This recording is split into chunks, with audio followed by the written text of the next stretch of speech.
Hi everybody, Ron Placone here. So recently, IKEA raised their minimum wage. Huh, great, crazy communist. Now I bet it costs $7,000 for an armchair. Actually, it's been going pretty good. It's been going so good that IKEA is going to raise their minimum wage again. Turns out raising the minimum wage has led to better worker retention because people enjoy working there because they're getting compensated at a fair rate.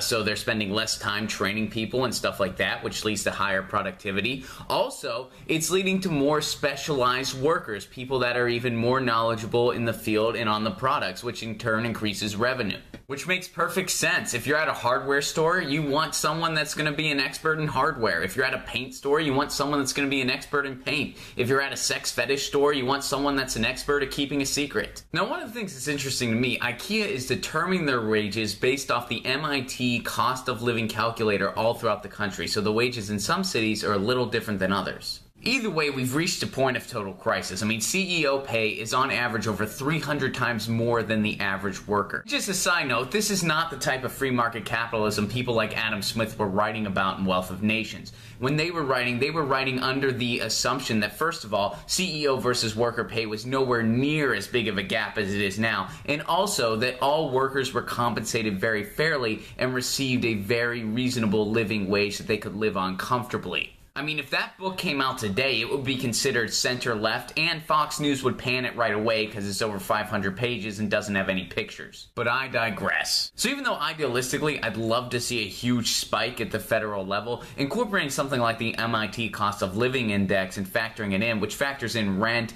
transportation, food costs, and stuff like that, is a better benchmark to start implementing better wage policy. Also, just for the record, I have no clue what an armchair at IKEA cost. I'm not even totally sure that they sell armchairs. I'm assuming they do. I don't know. This is Ron Placone signing out.